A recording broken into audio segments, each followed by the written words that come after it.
నమస్తే, welcome to V3 news లక్ష్యం సమాజహితం. నేను మహేష్. ముందుగా వార్తల్లోని ప్రధాన అంశాలు. ఏపీ బీజేపీ అధ్యక్షుడిగా బాధ్యతలు చేపట్టిన సోము వీర్రాజు. ఏపీ రాజకీయాల్లో బీజేపీ వాణి వినిపించారన్న వీర్రాజు.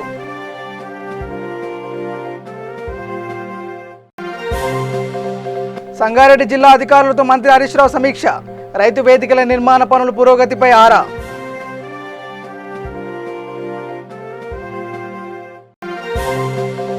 పెద్దపల్లి జిల్లా సుల్తానాబాద్ మండల పరిషత్ కార్యాలయం ప్రారంభోత్సవం. ముఖ్య అతిథిగా హాజరైన మంత్రి కొప్పుల ఈశ్వర్.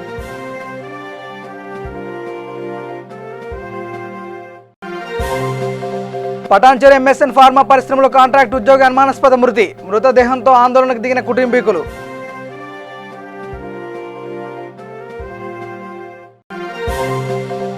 అనంతపురం జిల్లా పుట్టపర్తిలో కరోనా ఉధృతి. పట్టణంలో 500 మంది కరోనా పాజిటివ్.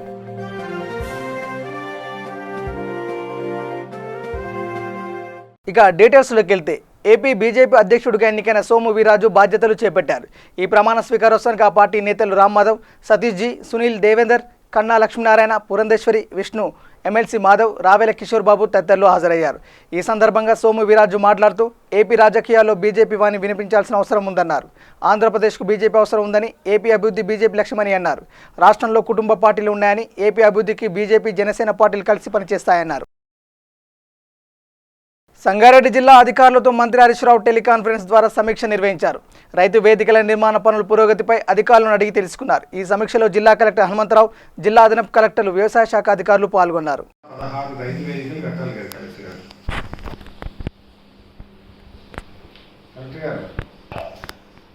116 రైతు వేదికలు కదా మన జిల్లాలో.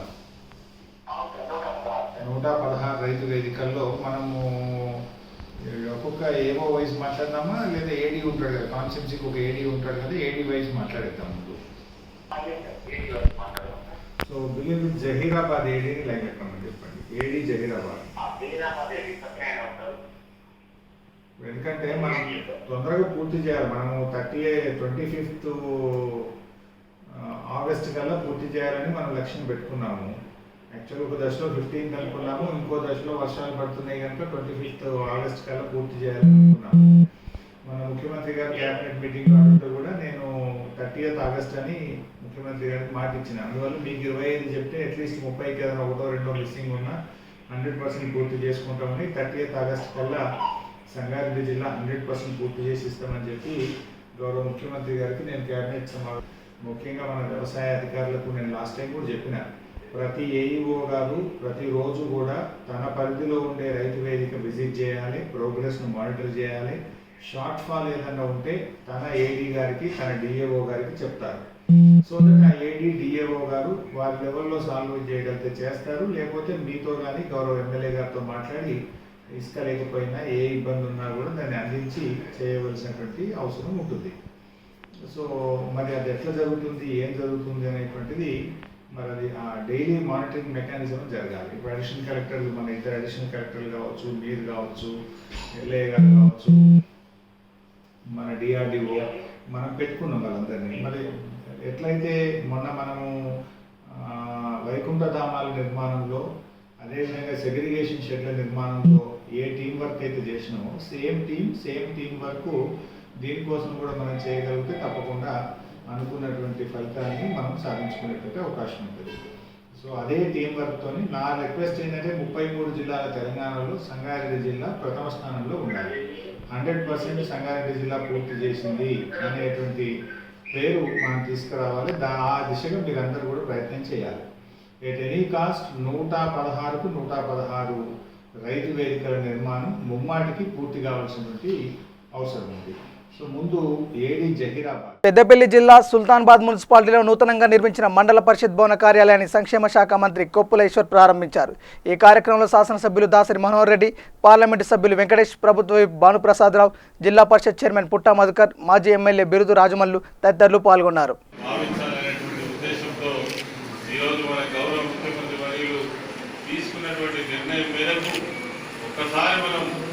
గతంలో ఉన్న గ్రామాలకు ఇప్పుడున్నటువంటి గ్రామాలకు పోల్చుకుంటే కొట్టచ్చినట్టుగా మనకు అభివృద్ధి కార్యక్రమాలు జరుగుతూ ఉంటాయి.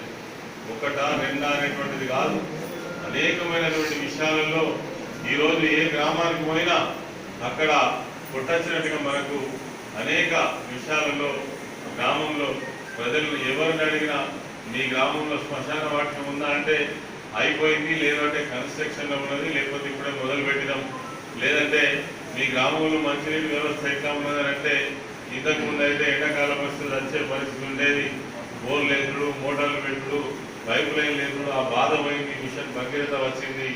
మరి పల్లె ప్రగతి కింద అనేక కార్యక్రమాలు ఈరోజు చేపట్టడం జరిగిందనేటువంటిది మనందరికీ కూడా తెలుసు. అదేవిధంగా నిధుల కొరత లేకుండా ప్రతి నెల మరి 339 కోట్లు రిలీజ్ చేసి ప్రతి గ్రామ పంచాయతీకి ఆ పంచాయతీ సైట్లు బట్టి డబ్బులు ఇచ్చి ఆ గ్రామంలో ఉన్నటువంటి ప్రతి అవసరాన్ని తీర్చే విధంగా మరి గ్రామాలలో ఉన్నటువంటి సర్పంచులు పనిచేయాలి. మరి అదేవిధంగా దీనికి మండల వ్యవస్థలో ఉన్నటువంటి ఎంపీటీసీలు కానీ ఎంపీపీ కానీ కోఆర్డినేషన్లో ప్రతి గ్రామం అభివృద్ధి చెందాలనే ఉద్దేశంతో ఈరోజు మరి సంవత్సరంలో చూసినట్టయితే వేలాది కోట్ల నిధులు రిలీజ్ చేసేటువంటి ప్రభుత్వం ఈరోజు మనం తెలంగాణ రాష్ట్ర ప్రభుత్వం అని చెప్పొచ్చు. సంగారెడ్డి జిల్లా పటాన్చెరు మండలం రుద్రారంలో ఎంఎస్ఎన్ లాబొరేటరీ కంపెనీలో కాంట్రాక్టు ఉద్యోగ పనిచేస్తున్న వ్యక్తి అనుమానాస్పదంగా మృతి చెందాడు. మెదక్ జిల్లా చేవెళ్లె గ్రామానికి చెందిన చల్లా నాగరాజు ఫార్మా పరిశ్రమలో కాంట్రాక్టు ఉద్యోగ విధులు నిర్వహిస్తున్నారు. ఈ క్రమంలో యథావిధిగా పరిశ్రమలో పనులు నిర్వహిస్తుండగా కుప్పకూలిపోయాడు. దీంతో ఆరోగ్యంగా విధులకు వెళ్లిన నాగరాజు ఆసుపత్రి యాజమాన్యం నిర్లక్ష్యం మూలంగానే మృతి చెందాడని ఆరోపిస్తూ మృతుడి భార్య, కూతురు పరిశ్రమ గేటు ఎదుట నిరసన చేపట్టారు. భర్త చనిపోయిన బాధలో భార్య, తండ్రి చనిపోయిన ఆవేదనలో కూతురు నిరసన వ్యక్తం చేస్తున్న యాజమాన్యం మొండి వైఖరి అవలంబించడం పట్ల స్థానికులు తీవ్ర నిరసన వ్యక్తం చేశారు. ఆ తర్వాత ఆమెను పర్మనెంట్ ఉద్యోగంలోకి తీసుకోవాలని చెప్పి డిమాండ్ చేస్తూ ఉన్నాం. ప్రధానంగా ఈరోజు పెద్ద ఎత్తున ఇక్కడ కార్మికులు పనిచేస్తూ ఉన్నారు. చట్ట ప్రకారంగా ఈ యొక్క పరిశ్రమకు ఉన్నటువంటి పరిమితుల ఆధారంగా చూస్తే ఎక్కువ మంది ఇక్కడ పనిచేస్తూ ఉన్నారు. మేము ఇన్స్పెక్టర్ ఆఫ్ ఫ్యాక్టరీలో కూడా ఎంక్వైరీ చేశాము. ఈ పరిశ్రమలో అనుమతి లేకుండా అనేక మంది పనిచేస్తున్నటువంటి పరిస్థితి ఉన్నది.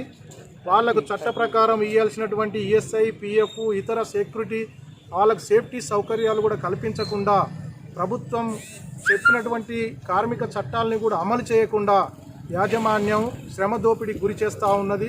దీన్ని మేము సిఐటియుగా తీవ్రంగా ఖండిస్తూ ఉన్నాం.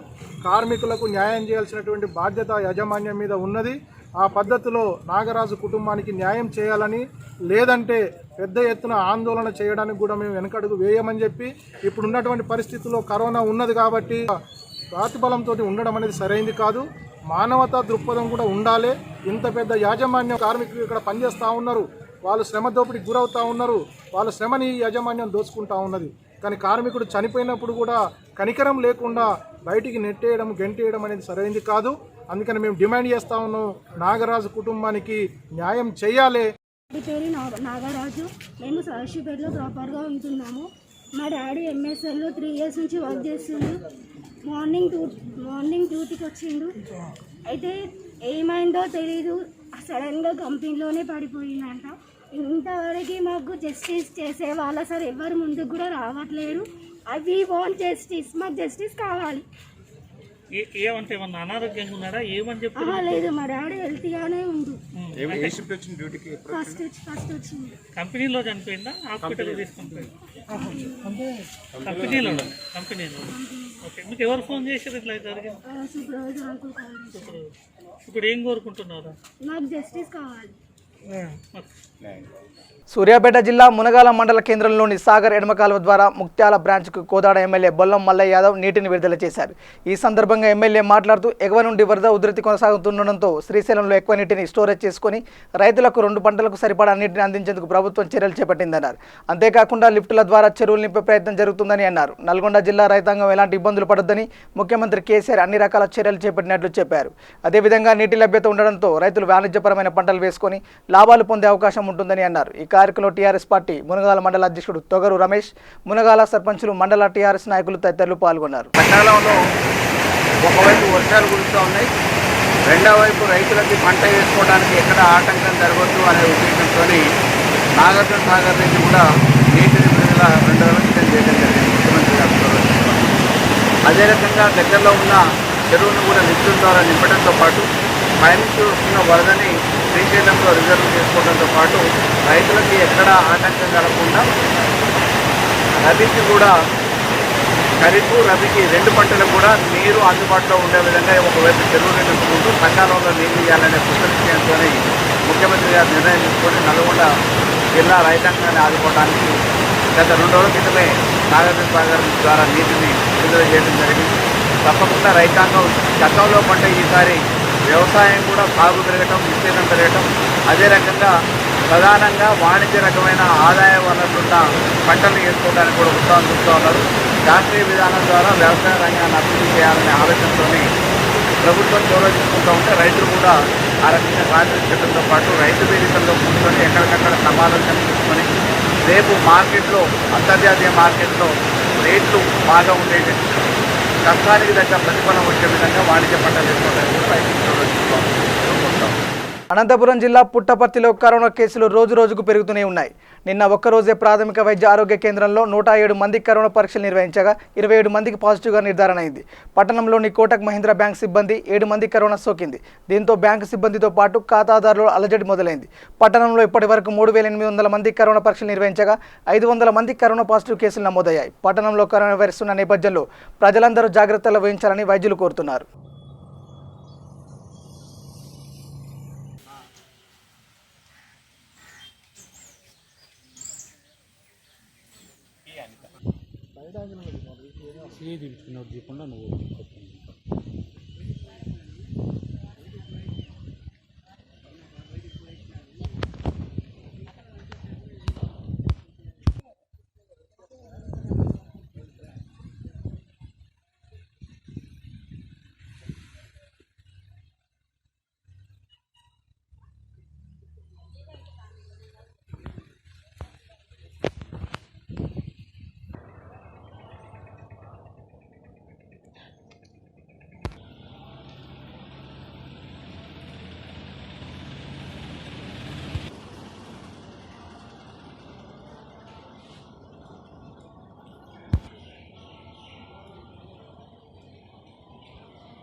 రాష్ట్రంలో కరోనా విజృంభిస్తున్న తరుణంలో వినాయక చవితి ఉత్సవాలు సాదాసీదాగా నిర్వహించాలని సంగారెడ్డి ఎమ్మెల్యే తూర్పు జగ్గారెడ్డి విజ్ఞప్తి చేశారు. పూజా కార్యక్రమంలో పూజారితో పాటు కమిటీ సభ్యులు 2 మాత్రమే ఉండేలా చూడాలని సూచనలు చేశారు. తన నివాసంలో ఆయన మీడియాతో మాట్లాడుతూ తీర్థ ప్రసాదాల వితరణ, భజన కార్యక్రమాలు నిర్వహించరాదని, సామూహికంగా ఉండకూడదని కోరారు.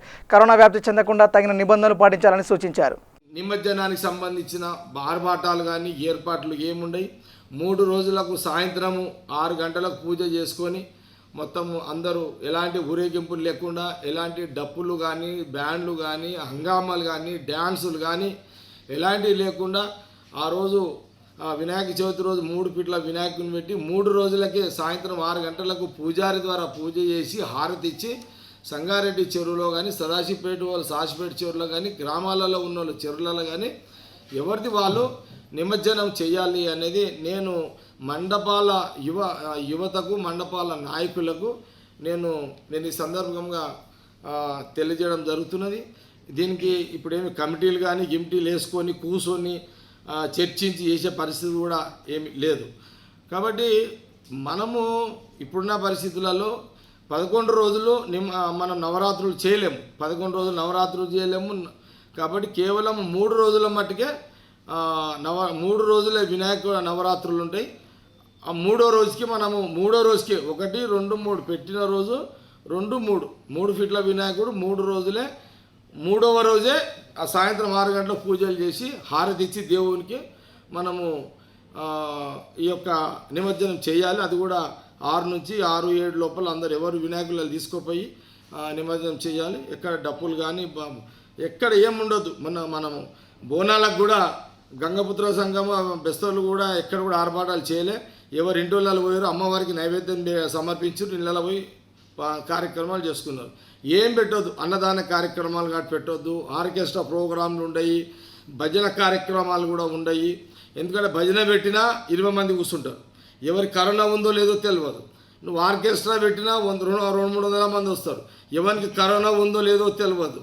అన్నదానం పెట్టి నువ్వు బంతిలలో కూర్చుని పెట్టినా ఎవరికి కరోనా ఉందో తెలియదు. ఈ రోగము ఒకరి నుంచి ఒకరికి పోతున్నది కాబట్టి, ఇప్పుడు ఒకరిని చూసి ఎవరు భయపడుతున్నారు కాబట్టి, పెట్టిన ప్రజలు కూడా రారు కాబట్టి, దయచేసి మంటపాలకు సంబంధించిన నాయకులకు నేను ఈ సందర్భంగా మీడియా ద్వారా తెలియజేస్తుంది. దయచేసి ప్రభుత్వం చెప్పినట్టుగా మన జిల్లాకు సంబంధించిన స్థానికంగా జిల్లా ఎస్పీ కానీ, లేకపోతే జిల్లా మన సంగారెడ్డి డిఎస్పీ కానీ, సిఏ కానీ, టౌన్ సిఏలు కానీ వాళ్ళు ఇచ్చిన గైడ్లైన్స్ ప్రకారము అందరూ నడుచుకోవాలని నేను యావత్ మండపాల ముఖ్య నాయకులకు నేను ఈ సందర్భంగా తెలియజేస్తున్నాను. ప్రధానంగా ఇందులో కాబట్టి ఏది ఏమైనప్పటికీ కూడా నాకు కూడా, ఎందుకంటే నేను ప్రతి సంవత్సరము నిమజ్జనానికి సంబంధించి కొద్దిగా మున్సిపాలిటీ పరంగా ఏర్పాటు చేసినా కూడా మెజారిటీ పార్ట్ నేను చూడడం జరుగుతుంది. కాబట్టి అతి తక్కువ ఖర్చులు అంటే మినిమం మనము ఒక 10,000 రూపాయల ఖర్చులోనే మనము వినాయకుని విగ్రహాన్ని ఏర్పాటు చేయడము, అందులోనే పూజలు చేయడము, అందులోనే వినాయక నిమజ్జనం జరిగిపోవడం. సహకారం సంఘాలలో రైతులకు సరిపడా ఎరువులు అందుబాటులో ఉన్నాయని నిజామాబాద్ జిల్లా వ్యవసాయ అధికారి గోవింద్ అన్నారు. బోధన మండలంలో ఎరువులను నిల్వ చేసిన గోదామును ఆయన ఆకస్మికంగా తనిఖీ చేశారు. అనంతరం ఆయన మాట్లాడుతూ పూర్తి స్థాయిలో రైతులకు సరిపడా ఎరువులు అందుబాటులో ఉన్నాయని, రైతులు ఆందోళన చెందవలసిన అవసరం లేదని సూచించారు. అవసరం మట్టుకే ఎరువులు కొనుగోలు చేయాలని పేర్కొన్నారు. వేసిన పంటలకు ఎలాంటి వైరస్లు సోకకుండా ముందస్తు జాగ్రత్తలు తీసుకోవాల్సిందిగా కోరారు. పంటల విషయంలో ఎలాంటి సందేహాలు ఉన్నా వ్యవసాయ అధికారులను సంప్రదించి సలహాలు సూచనలు తీసుకోవాలని అన్నారు. ఈ కార్యక్రమంలో మండల పరిషత్ వైస్ ఎంపీపీ కోట గంగారెడ్డి, సర్పంచులు లక్ష్మణ్, రాజు, మండల వ్యవసాయ అధికారి సంతోష్, ఏవీలు, రైతులు, అధికారులు పాల్గొన్నారు. మాట్లాడి ఒక 4 అవర్స్ 5 అవర్స్ అట్లా మళ్ళీ మార్కెట్ పెట్టేసి మిగిలిన సమయం లాక్డౌన్ పెట్టాలనే ఉద్దేశంతో ఆలోచనలో ఉన్నాం. మళ్ళీ రేపటి వరకు దాని గురించి నిర్ణయం తీసుకొని మళ్ళా ప్రజలు కూడా, మళ్ళీ ట్రేడర్స్ కూడా అందరూ కూడా కోఆపరేట్ చేయాలని నేను విజ్ఞప్తి చేస్తా ఉన్నా. ఎందుకంటే చాలా హారిబుల్ పరిస్థితి ఉంది. మనం ఎక్కడ చూసినా చాలా మందికి కరోనా సోకింది. దయచేసి మీరు భయపడే అవసరం లేదు. మనం చాలా గట్టిగా ఎదుర్కోవాలా, మనం చాలా జాగ్రత్తలు కూడా పాటించాలని మీ అందరికీ నేను విజ్ఞప్తి చేస్తా ఉన్నా. మళ్ళా ఇంట్లో ఐసోలేషన్ చేయలేని వాళ్ళ కోసం హోమ్ ఐసోలేషన్ కూడా మనం ప్రభుత్వం తరఫున ఒక తయారు చేయాలని నిర్ణయం తీసుకుంటా ఉన్నాం. హోమ్ ఐసోలేషన్ కోసం కావాల్సినంత ఆక్సిజన్ కానీ, ఇంకా బెడ్స్ కానీ ఇవన్నీ కూడా ఒక రేపు ఎల్లుండి మీటింగ్ చేసేసి మొత్తం అరేంజ్ చేసి, ఇక్కడైతే ఇంట్లో ఒక 2 రూమ్లు ఉన్నాయి, మళ్ళీ చిన్న పిల్లలు ఉన్నారు, ఇంట్లో ఉండలేకపోతున్నారు పాపం వాళ్ళు. అటువంటి వాళ్ళ కోసము మళ్ళా ఈ ప్రభుత్వ ఇన్స్టిట్యూషనల్ ఐసోలేషన్ని మేము ఏర్పాటు చేయాలనే ఆలోచనలో ఉంటాం. రేపటి వరకు ఇదంతా కూడా డిసిషన్ తీసుకొని మళ్ళీ ప్రెస్ ద్వారా మీ ముందు చెప్తామని కూడా ప్రజలందరికీ నేను తెలియజేస్తూ, మేము అయినంత సౌకర్యాలు కలిగించాలని ప్రయత్నం చేస్తూ ఉన్నాం. బోధన హాస్పిటల్లో వెంటిలేటర్స్ తీసుకొచ్చినాం, ఆక్సిజన్ ఫెసిలిటీస్ తీసుకొచ్చినాం. దయచేసి ప్రభుత్వ వ్యవస్థని నమ్మాలని నేను విజ్ఞప్తి చేస్తా ఉన్నా. నిజామాబాద్ హాస్పిటల్లో కూడా అన్ని సౌకర్యాలు ఉన్నాయి. మిగిలిన నిజామాబాద్ ప్రైవేట్ హాస్పిటల్స్లో కూడా పర్మిషన్ ఇచ్చినాం. మనం హైదరాబాద్ హాస్పిటల్ పోతే రెమ్డెసివిర్ కానీ, టోలిసిజులిమాబ్ కానీ, ఇటువంటి ఫ్యాబిఫ్లూ కానీ ఇటువంటి ఇంజెక్షన్లు ఇస్తూ ఉన్నారు, ట్యాబ్లెట్లు ఇస్తూ ఉన్నారు. అదే మన దగ్గర మందులు అన్నీ కూడా అవైలబుల్ ఉన్నాయి. మనకు బోధనలో ఉన్నాయి, మనకు అక్కడ ఉన్నాయి. బోధనలో కూడా ప్రతి ఒక్క ఇంటికి ఇప్పుడు ఐసోలేషన్ కిట్స్ కూడా అందజేయాలనే ఉద్దేశంతో ఇప్పుడు పనిచేస్తూ ఉన్నాం. అందరికీ కూడా ఐసోలేషన్ కిట్స్ అందజేస్తాం. మళ్ళీ మీకు ఏ జలుబు వచ్చినా, మళ్ళీ ఏమొచ్చినా కానీ హాస్పిటల్లో ఇక్కడ టెస్ట్ చేసే సౌకర్యం ఉంది. మనం భయపడే అవసరం లేదు. మీరు ఇమీడియట్గా మనకు తెలిసిందనుకోండి కరోనా వచ్చిందంటే మనం జాగ్రత్త పాటించాలా. మీ ఫ్యామిలీ నుంచి మీరు దూరంగా ఉండి మళ్ళీ ఎట్లా జాగ్రత్తలు తీసుకోవాలా, ఎట్లా చేయాలా, ముందే మనం ఇమీడియట్గా ట్రీట్మెంట్ తీసుకుంటే ఎలాంటి ఇబ్బంది ఉండదు. ఎందుకంటే దాదాపు వేలాది మంది ఈరోజు మంచిగా అయి కూడా యాంటీబాడీస్ తెచ్చుకున్నారు, మంచిగా ఉన్నారు. ఏదో ఒక 1% చనిపోతూ ఉన్నారు. కొన్ని చాలా సీరియస్ కారణాలు అయి కొంత ఇబ్బంది అవుతుంది. కానీ దయచేసి మీరు లైట్ తీసుకోకుండా కూడా దీనికి ఇమీడియట్గా టెస్టులు చేయించి వేరే వాళ్ళకు మనము మళ్ళీ ఈ వ్యాధి ఇవ్వకుండా, అంటే వాళ్ళకు ఇబ్బంది పెట్టకుండా మనకు మనమే జాగ్రత్త వహించాలని మీ అందరికీ నేను కూడా మళ్ళీ అందరికీ పేరున మళ్ళీ 2 చేతులు జోడించి అందరికీ కూడా నేను విజ్ఞప్తి చేస్తాను. వికారాబాద్ పట్టణ మున్సిపాలిటీ ఎమ్మెల్యే డాక్టర్ మెతుకు ఆనంద్ ఆధ్వర్యంలో కోఆప్షన్ సభ్యుల ఎన్నిక నిర్వహించారు. కాగా ఈ ఎన్నికల్లో టీఆర్ఎస్ పార్టీ అభ్యర్థులు 4 ఏకగ్రీవంగా ఎన్నికయ్యారు. మంజుల రమేష్ అన్న గారికి మరియు వైస్ చైర్మన్ శంషాద్ బేగం గారికి అందరికీ ధన్యవాదాలు తెలుపుకుంటూ, నేను ఆల్రెడీ ఇంతకుముందు వికారాబాద్ మున్సిపాలిటీలో 3 years శానిటేషన్ వర్క్ కాంట్రాక్టర్గా చేసినాను. మరియు చాలా వికారాబాద్ అన్ని సమస్యల గురించి సాధ్యమైనంత నాంతు సహకారం అందిస్తానని ఈరోజు ఎమ్మెల్యే మరియు ముఖ్యంగా ఎమ్మెల్యే ఆనంద్ గారి ఆధ్వర్యంలో కష్టపడ్డోళ్ళకే అవకాశం కల్పించినందుకు ఆనంద్ గారికి చాలా చాలా ధన్యవాదాలు. అన్ని తోటి కౌన్సిలర్లకు మరియు వికారాబాద్ పట్టణ ప్రజలకు నా తరఫున నమస్కరించి అందరికీ ధన్యవాదాలు. శ్రీకృష్ణాష్టమిని పురస్కరించుకొని జిల్లాలో ఎటువంటి సామూహిక కార్యక్రమాలకు అనుమతి లేదని జగిత్యాల జిల్లా అదనపు ఎస్పీ దక్షిణామూర్తి అన్నారు. పట్టణ పోలీస్ స్టేషన్లో ఆయన మీడియాతో మాట్లాడుతూ కృష్ణాష్టమి సందర్భంగా నియమ నిబంధనలకు అనుగుణంగా ఇంట్లో ప్రార్థనలు జరుపుకోవాలని అన్నారు. జనసమూహం ఎక్కువగా ఉన్న ప్రదేశాల్లో కరోనా వైరస్ వ్యాప్తి చెందే అవకాశం ఎక్కువ ఉన్నందున వల్ల జిల్లా వ్యాప్తంగా ఎటువంటి ఉట్టికొట్టే కార్యక్రమాలు చేయకూడదని అన్నారు. నిబంధనలు ఉల్లంఘిస్తే చట్టరీత్యా చర్యలు తీసుకుంటామని హెచ్చరించారు. కాబట్టి ఆ ఉట్లు కొట్టే దగ్గర దాదాపు మన జగిత్యాల టౌన్ లోపల 20 నుంచి 25 వరకు ప్లేసెస్ ఉన్నాయి. అక్కడ ఒక్కొక్క దగ్గర 200 మంది గ్యాదర్ అయ్యి దాన్ని ఉత్సవం లెక్క జరుపుకునే ఆచారం ఉంది.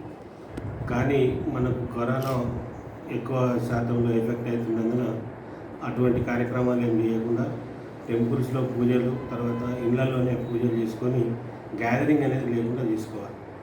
చేసినట్టయితే కరోనా అనేది వ్యాప్తి చెందకుండా ఉంటుంది. దాన్ని మనం కంట్రోల్ చేయాలని చెప్పని అందరికీ పబ్లిక్ను రిక్వెస్ట్ చేయడం జరుగుతూ ఉంది. సో కాబట్టి పబ్లిక్ అందరూ కూడా దీన్ని సహకరించాలి. ఇన్ని రోజులు ఏ విధంగానైతే అన్ని కార్యక్రమాలకు సహకరిస్తున్నారు, ఈవెన్ ముస్లిం ఫెస్టివల్స్ అయినా, హిందూ ఫెస్టివల్స్ అయినా, ఆ తర్వాత మొన్న పోయినటువంటి అయోధ్య భూమి పూజ ఇన్సిడెంట్ అప్పుడైనా కానీ అందరూ కూడా జగిత్యాల టౌన్లో మంచిగా పబ్లిక్ అందరూ సహకరించారు. కాబట్టి ఇదే విధంగా సహకరించి రేపు ఉట్లు కొట్టే ఫెస్టివల్ కూడా ఇళ్లలో జరుపుకోవాలనేది మా సైడ్ నుంచి విజ్ఞప్తి. ఒకవేళ ఎవరైనా ఉల్లంఘించినట్టయితే ఐపీసీ ప్రకారంగా disaster management and other relevant sections మీద కేసులు పెట్టడం జరుగుతుంది. కేసులు పెట్టడం అనేది ముఖ్యంగా పబ్లిక్ సహకారం అనేది ముఖ్యం ఇక్కడ. ఎందుకు అనంటే ఇప్పుడు మన జగిత్యాల జిల్లా లోపల 723 మందికి ఇప్పుడు మనకు కరోనా ఎఫెక్ట్ అయింది.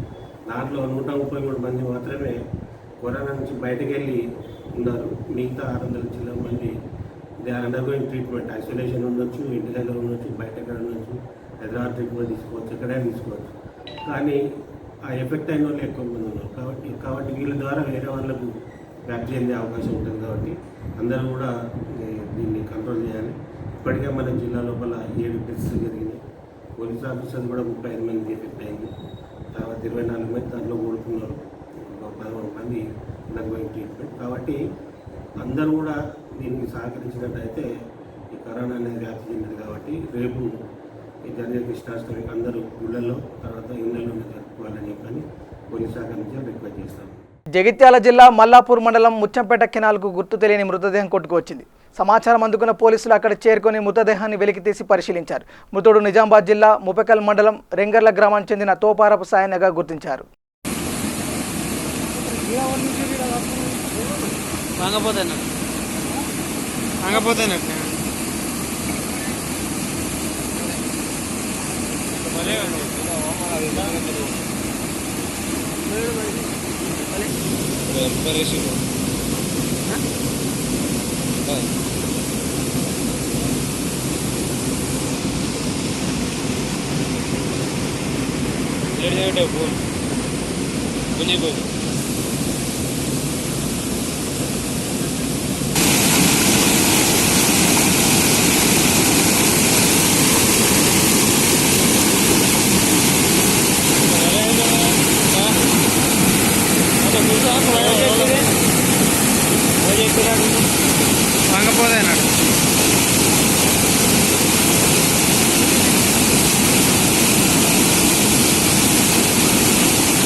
అనంతపురం జిల్లా సింగనమలలో బాలికల జూనియర్ కళాశాల భవన నిర్మాణానికి ఎమ్మెల్యే జొన్నలగడ్డల పద్మావతి వైద్య పర్యవేక్షణ కమిటీ సీఈఓ ఆలూరి సాంబశివారెడ్డి శంకుస్థాపన చేశారు.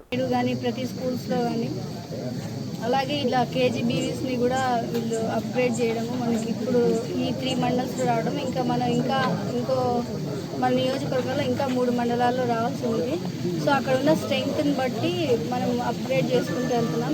ఈ 3 మండల్స్లో స్ట్రెంగ్త్ బాగుంది.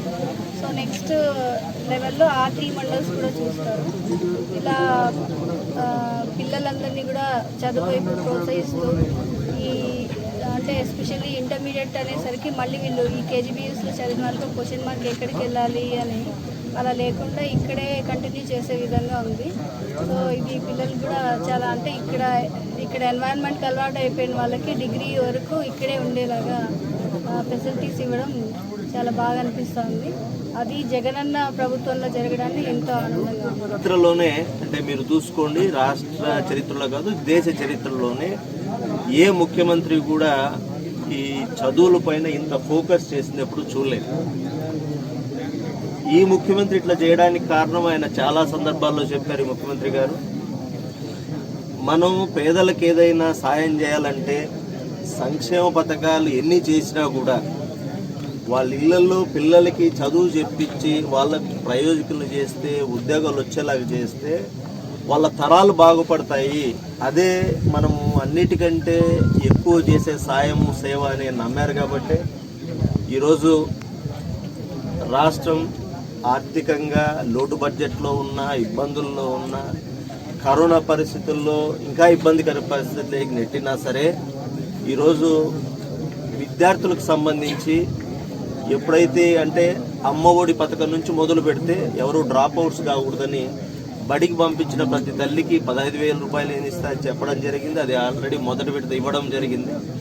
అట్లాగే స్కూల్కి వెళ్ళేటప్పుడు విద్యార్థులకు ఒక స్కూల్ బ్యాగ్తో పాటు 3 జతల యూనిఫామ్లు, shoes, socks, text books, note books, అంటే ప్రతిదీ కూడా చాలా అంటే ఒక మనసుతో తన పిల్లలు ఒక గవర్నమెంట్ స్కూల్లో చదువుతున్నప్పుడు ఆ స్కూల్కి ఏం ఉండాలని చెప్పి ఎంతో గొప్ప మనసుతో ఇంత ఆర్థిక ఇబ్బందుల్లో కూడా దాదాపు 3,500 కోట్ల రూపాయలతో 15,000 స్కూళ్ళని ప్రైవేట్ స్కూళ్లకు ధీటుగా అంటున్నాను. బులెటిన్ ముగించే ముందు హెడ్లైన్స్ మరోసారి. ఏపీ బీజేపీ అధ్యక్షుడిగా బాధ్యతలు చేపట్టిన సోము వీర్రాజు. ఏపీ రాజకీయాల్లో బీజేపీ వాణి వినిపించారన్న వీర్రాజు.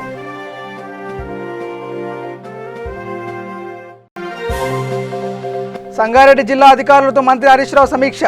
రైతు వేదికల నిర్మాణ పనుల పురోగతిపై ఆరా.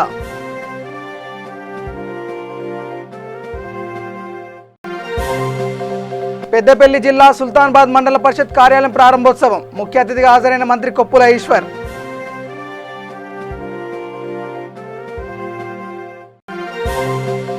పటాన్చెరు ఎంఎస్ఎన్ ఫార్మా పరిశ్రమలో కాంట్రాక్ట్ ఉద్యోగి అనుమానాస్పద మృతి. మృతదేహంతో ఆందోళనకు దిగిన కుటుంబీకులు.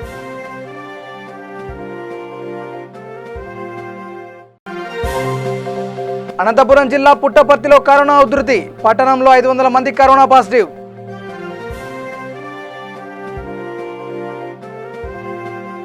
ఇవి బులెటిన్ అప్డేట్స్. చూస్తూనే ఉండండి V3 న్యూస్. లక్ష్యం సమాజేతం. నమస్కారం.